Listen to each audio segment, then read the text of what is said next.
Hello, and welcome back to another episode of Critical Reactions with your host, Bryan. It is Thursday. 2 more days left in the week, 4 more songs to check out. Let's get moving on these today. We're going to look at another Norwegian rock or metal song. And I looked up some pronunciations on both the band name and the song name for this one, and I came up short. So I'm going to try my best not to absolutely butcher these. The band is Panzerpappa, and the song appears to be Pestrottedans. Pestrottedans. Pestrottedans. I don't know. I don't know why I'm rolling that R either. Pestrottedans. I don't know. Let's get into this, see what's going on. Ooh.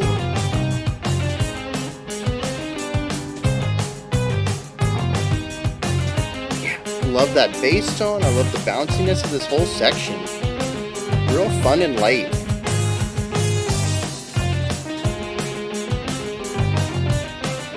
Almost like I was going to say a jazz percussion section, rhythm section without the piano. But it sounds like we got a piano, so...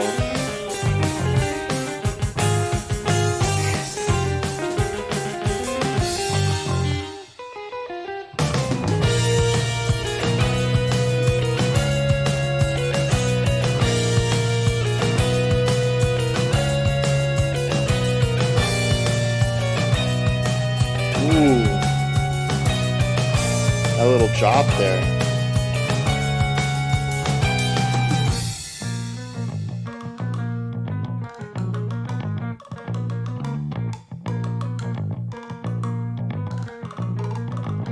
Those are some fun percussive sounds.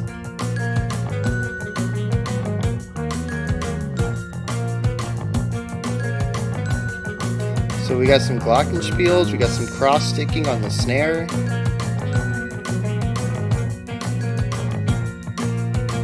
We got a saxophone doing this main melody line.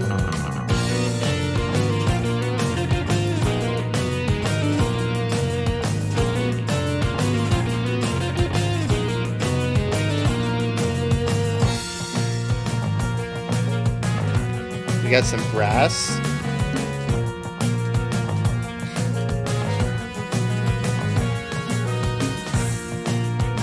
This is smooth.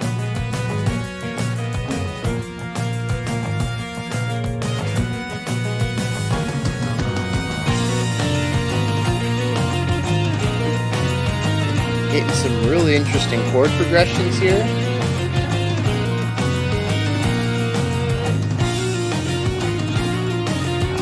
Some really nice chordal modes that we don't hear too often on the channel.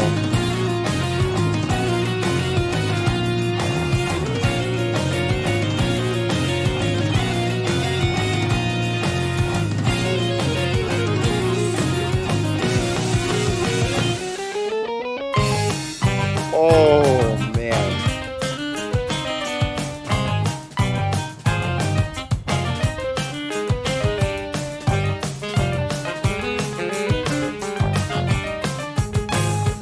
Lots of really fun rhythmic elements here with all these different instruments playing different lines.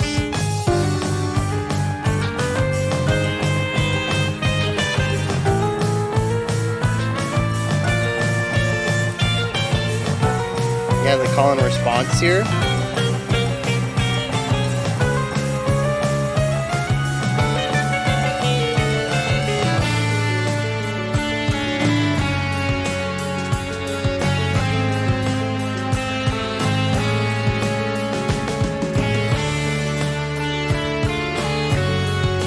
Oh, we've shifted to 7. I was trying to figure out why it sounded weird. We're in 7/4 now.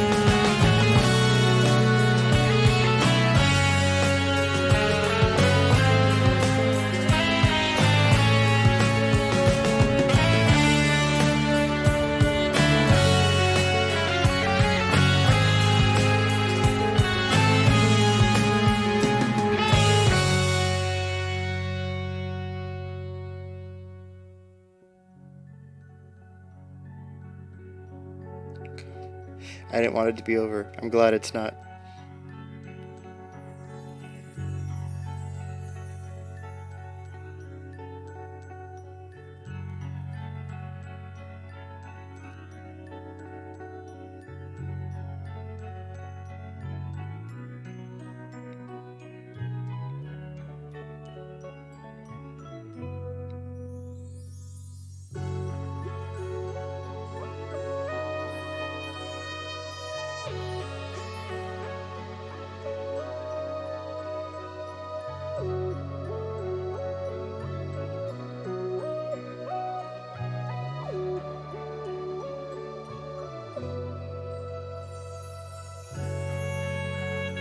Very interesting. We're shifting between 15/8 and 16/8. I can't really find a pattern to when we do which.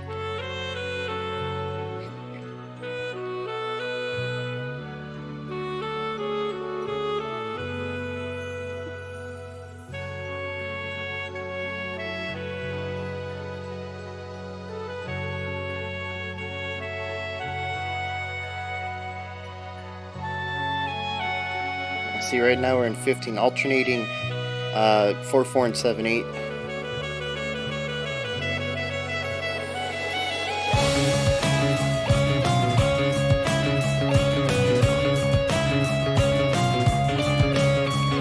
Getting real playful. I love that pedal note going on the right pan.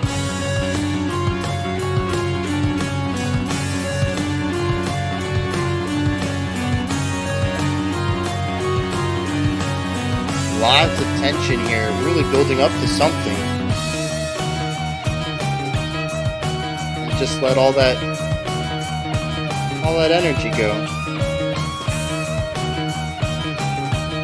But we repeated this section because I hear the pedal tone over here now.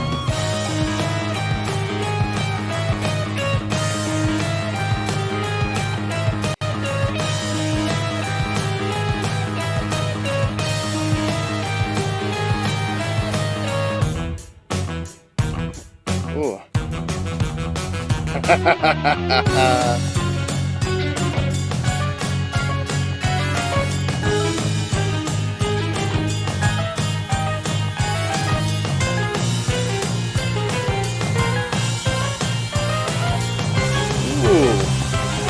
Toying around with some instability.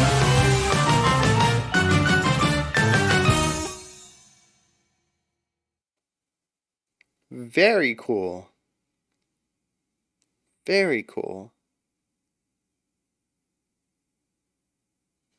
Huh.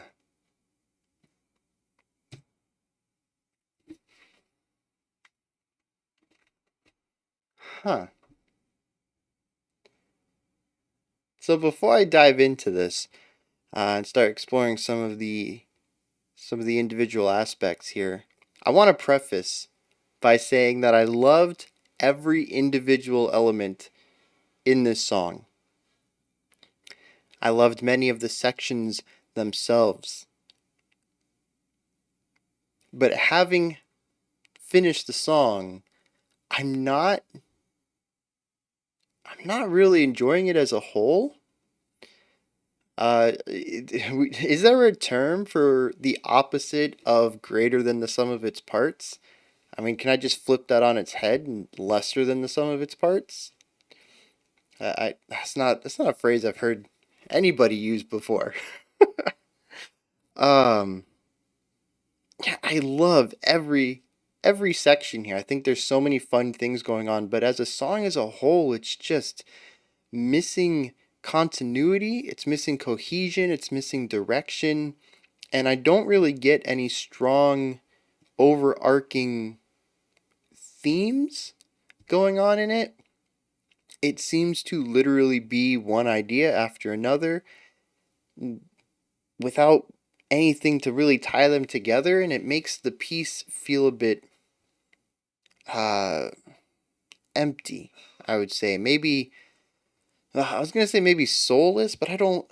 I think that's a little too harsh because there are a lot of really cool ideas and soul and passion in the individual sections. So I don't want to say that the song itself is missing. It's missing something. I I want to revisit specific sections, but I don't necessarily want to listen to the song as a whole. So that's where my mind is going into this analysis section. Is that I greatly enjoyed my time in it, but looking back on it, it feels empty. Kind of like a J.J. Abrams movie. I don't mean for that to sound mean, but it does. Like, okay, so J.J. Abrams has this thing. He calls it is it surprise mechanics or surprise box writing or something. Um, but he's spoken about this in interviews. His method of writing is what's going to happen next. Constantly keep your viewers on the edge of their seats, wondering, what's the next thing that's going to unfold.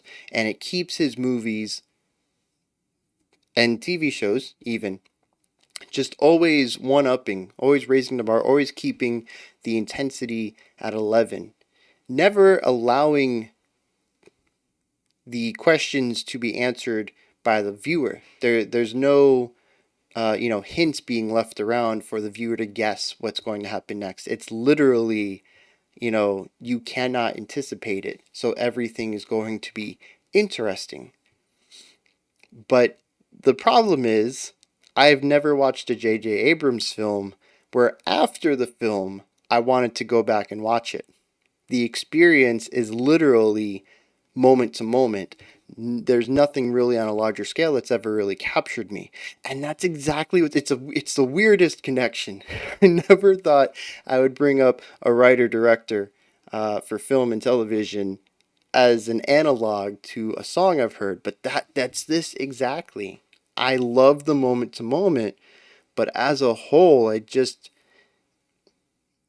was good, but I feel I'm less excited about the song as a whole as I am as about the individual moments in it. So let's get into this. There are some really, really fun moments in this song. And a lot of it comes into play by their playfulness and their timbre choice. And okay, so I've spoken before. I love wide gamut of timbres. I love songs that utilize many different sounds. And we have quite a few in here. It's not a large selection, but it's definitely a good medium sized group of instruments. We have guitars, we have brass, we have saxophones, I'm pretty sure.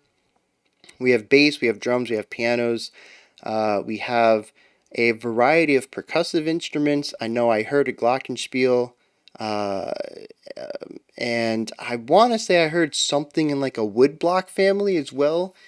Um, just something that's hollow and maybe wood or wood like, hit with a rubber mallet, I would say, not yarn. It definitely had more of a clackiness to it than something muted like a wood mallet would have. So there's a lot of really cool instruments in here, and I absolutely adore that, and they're used so well. There's not a lot of low end. The bass is really the only instrument that kind of sits under the middle range, I would say. We hear some middle stuff, especially with some of the brass when they're playing some of the more sound floor foundational work, holding out these chords, or yeah, we're going to call them chords maybe. I don't know what they were playing. But we heard some that were more in the middle range. We did hear the brass kind of hitting some higher notes at times, but nothing too high, nothing showmany, show offy. And then the guitars were right around that mid range. Um, the glockenspiel was a little higher up. Guitars also went a little higher up. Saxophones were about that mid. A lot of the stuff was in the mid. It was really only the bass that was holding down the bottom, but the bass tone was phenomenal. It wasn't super fat, but it was wide enough and loud enough to sustain the fact that it's the only instrument really in that range. And I think it does a fantastic job of filling the role by itself. It's done so well. It has some really nice lines on it as well, some nice bass licks, and yeah, I just absolutely adore what they did, especially knowing the situation. Like I said, there's no other instruments that really help fill in that section. We don't have, a bari sax. I don't think we had any trombones, and if we did, they weren't playing in the lower area. We definitely don't have tubas or lower woodwinds. There really isn't anything else that works in that area. So the bass does it all by itself, and I think it does it fantastically, both in the composition and in the engineering. Just really good job all around there. Now, the bass does not contribute a lot to the melodic elements. It really does hold the lower end, and that's its job throughout this entire song, for better or worse. Not every song needs to have some, wild slap pop and double tapping on the bass and just really wild bass lines. Sometimes the bass just really needs to hold down the lower end. And like I said, it does that phenomenally. Now, with all the other instruments, they're all fighting for this melody section. And I think it's really interesting to see when instruments are used and in what combination they're used and when instruments are resting. I think that is one of the most interesting aspects of having a larger library, a larger group, a larger selection of voices when you're writing music, is that not you can have an instrument not playing. Something with a traditional rock or metal setup where you have one or two guitars, a bassist, a vocalist, and a drummer, nobody can really take a moment out without the song feeling like it's empty, it's less full. If you take your vocalist out, you either got to have some really groovy riffs that are going to keep your attention, or alternatively, maybe if it's the bridge section, you're going to bring in a guitar solo. If your bass cuts out, your bass takes 8 bars off, you got no low end. If your guitar takes some bars off, you don't have a melody line. You don't have anything for chord structure. And if your drummer isn't playing, well, usually the song the song always sounds a bit sparse when that happens. Drums tend to fill a very large role in rock and metal as far as the soundscape. But when you have 8, 9, 10 instruments like this, you can utilize them in various combinations without worrying about making sure everybody's playing at the same time, without worrying about if you don't have chordal structure, if you don't have a foundational work, if you don't have melody line or bass line. Well, I guess the bass did have to play most of the time here, but with the melody stuff, you don't have to worry about any of that. You pick and choose what's perfect for the moment. And I think it's really interesting to hear what they choose, when they choose, what combinations they're putting together. There's some really interesting ideas here, and you can actually hear the way that some of the ideas that are forming when they're writing this music, which instruments are picked for more melodic passages, which instruments are picked for more rhythmically interesting passages. And you can get a glimpse into the mind of the composer. It's really cool. Like for many of the uh, more rhythmic areas where there's some nice rhythmic playfulness between many of the instruments, and it's not so much about them playing, really interesting counterpoint or harmonies. It's really about how their rhythmic elements are playing off of each other. The bells are present both of the times that happened, which makes sense. The bells are a percussive instrument, and while they are pitched, they are also hit, and that's kind of it. The only thing you can do after that is to stop the noise by muting, holding the bar itself, the bell itself. So they really do tend to have more rhythmic element to their playing than, say, something like a trumpet, which can do staccato notes, legato notes, all sorts of different types of attacks, hold the notes out for different lengths. There's more ability to write melodically for that instrument. So it's really cool to see, like I said, which instruments get picked for which styles of writing. It's also really nice to hear all these timbres playing off of each other. I mentioned that most of the instruments are all within the same range, which means that it's very easy for the sound to get muddied up. We don't have a very wide area for these notes to sit in. They're all really going to be mashed together with each other. So differences in timbre, especially when it comes to some of the engineering side, is going to help clarify these sections up. And there's actually one section that two sections maybe, where I couldn't tell the instruments apart because, first of all, they are in the same range and their timbres were a little similar. And one situation I had was the saxophone and the guitar tone. I had this issue all throughout the song, and I really had to listen in for that bit of breathiness that comes with the saxophone being an aerophone, being breath-based rather than vibration-based. But it's also maybe mixed in a way to sort of hide that. I don't know. I don't know if anybody else had this problem, but especially near the beginning, I'd say maybe the 1.5, 2 minute mark, I had a real difficult time telling these two instruments apart. So that's just going to be something that needs to be worked on and kept in mind when writing for this, because all these instruments are in the same range.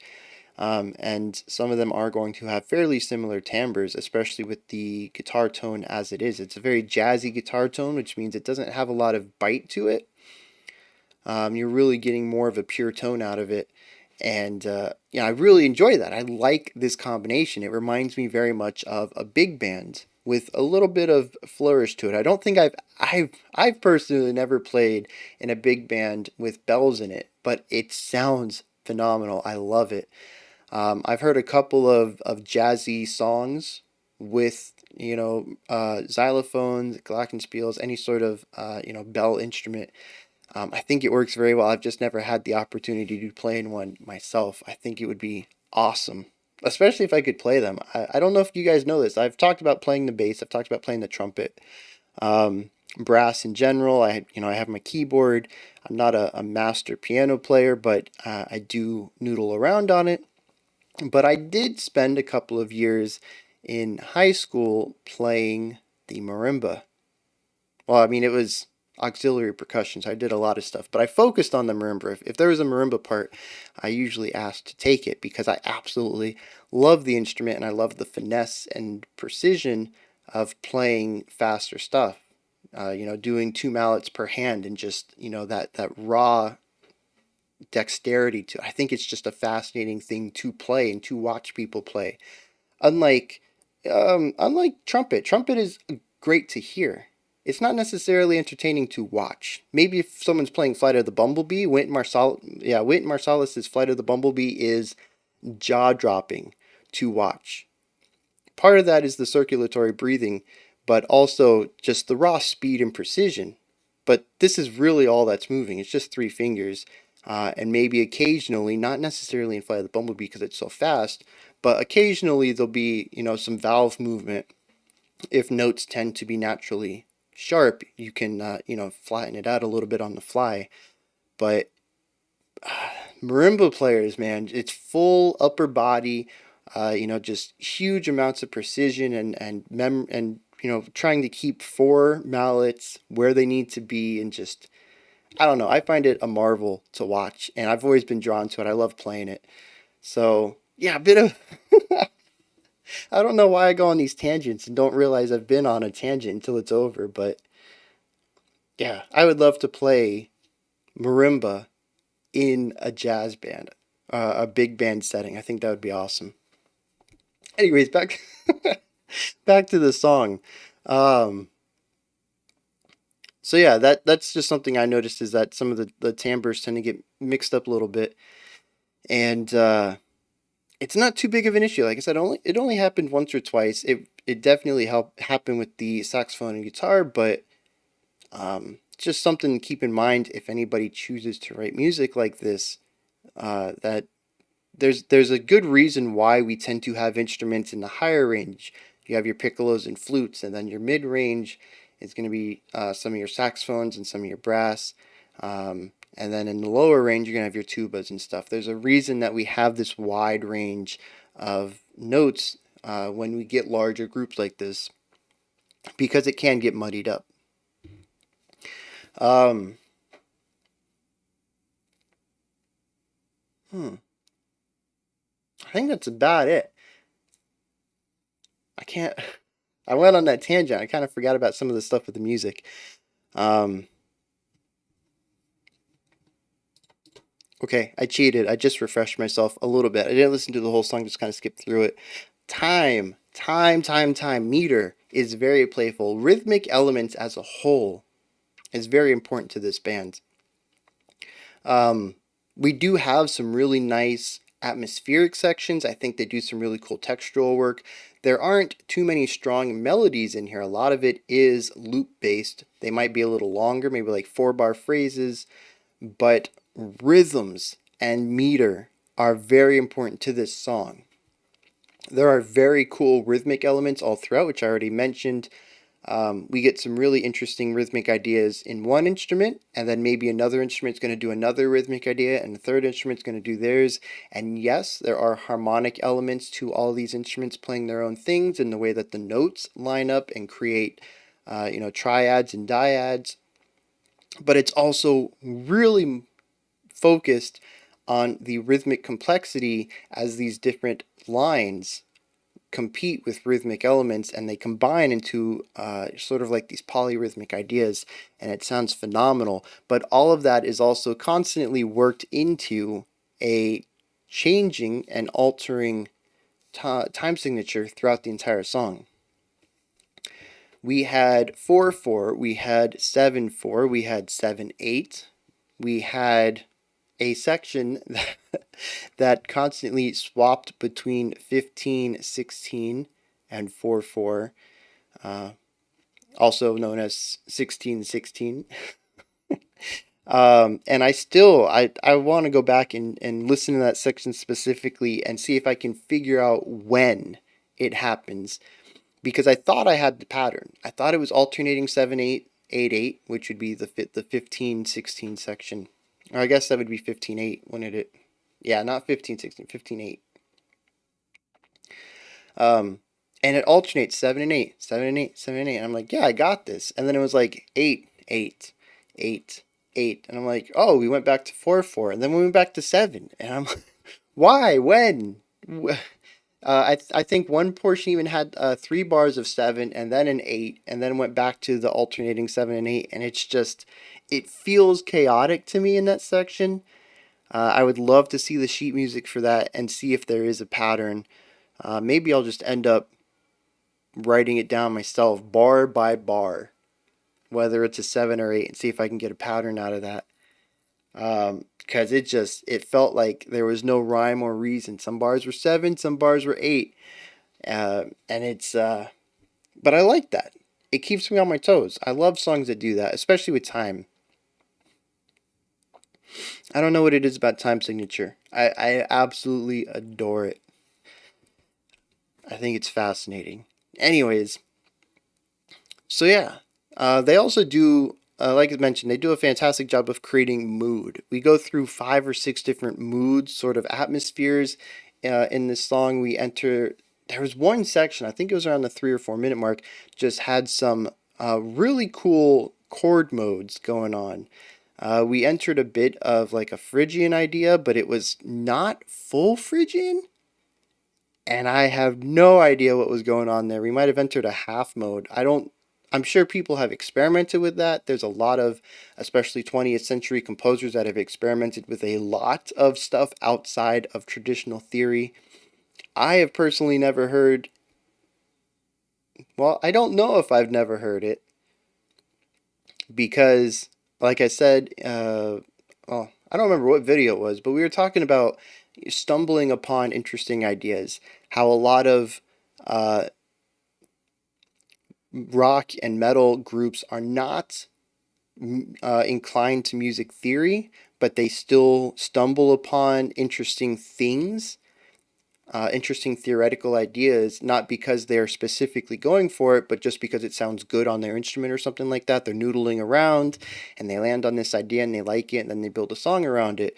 And lo and behold, they've mixed, a Phrygian and a Mixolydian mode. They've taken like the bottom half of one and the top half of another. Who knows? I might have heard stuff and I just didn't have the label put on it. It just sounded unique. And that's what's happening here, I think. There were some really interesting modes going on, and they weren't ones that I typically have a name for. I've mentioned before that I don't have quite the ear for chord names and mode names. I'll hear something, I'll be like, oh, I understand the dissonances in it, but I don't know, specifically, what chord type it's using to create that dissonance. I understand the emotion of it. I just don't have the ear training to specifically name it. But yeah, there's some really interesting chordal ideas and note relationships going on, and I think it was like the 3 or 4 minute mark. Really interesting stuff going on though, and I would love if somebody does have the training for that, um, to put that in the comments if they picked out specific ideas that were going on there, because it was strange to me. Very unique, very new. And I think that is my big takeaway here. There's a lot of really cool ideas going on in this song. Some of it is a bit new to me. And I love, like I said, the individual moments. All the individual moments are fascinating. Whether it's just a really good mood, like that first movement, the first section, just really strong atmosphere. Maybe it has some really cool rhythmic elements. Maybe it has some interesting chordal stuff going on. But at the end of the day, to me, it's a series of cool things that don't really say anything together, like an anthology of short ideas. And that's man, it kind of sucks taking that being my takeaway. I love every portion of the song. I'm just not too hot on the song together. But I don't know. I hope I wasn't too harsh on it, because I do want to express that I absolutely love the individual moments of this song. I just wish that it came together in something a little stronger. Anyways, those are my thoughts on Panzerpappa's Pestrottedans. Pestrottedans. I don't know what it is with that word. I see the syllables. Pestrottedans? Maybe that's what I'm messing up. Maybe it's a shorter O. I don't know. These are my thoughts on that song. This is where you guys come in, though. Hit me up in the comments. Let me know if you enjoyed it or not, anything that stuck out to you. Let me know if you kind of have a different perspective on the song and maybe you appreciate it as a whole, because I definitely want to. I would like to see that perspective, because that's where I want to be. That's the perspective I want. I wish I could have walked away from this just absolutely enjoying it. So yeah, I'm open to comments like that, 100%. When you're done commenting, you can head up to the description box. There's a link in there for Linktree, which is a nice menu with all the links related to critical reactions, whether you want to join the Discord community, follow me on Twitter, support me through Patreon, submit a special selection, as well as like 7 other links. I don't know, there's a lot of stuff in there. Above the description box, if you could, like, subscribe, and ring the bell. I greatly appreciate all 3. We have one more video coming out. It's already out now. This video definitely ran over 30 minutes. That's a special selection for today. Otherwise, I'll be back tomorrow, 5 p.m. Eastern Standard Time, 9 p.m. UTC as usual. We'll be finishing up Norway week, and then at 5:30, 9:30 UTC, we will have the final special selection for the week. And as usual, weekends are no videos. Time to catch up if you missed any of the 10 videos I dropped this week. Alright, until next time, remember, be critical, not cynical, of the music you listen to, and have a fantastic morning, afternoon, or evening, whenever you choose to watch my videos.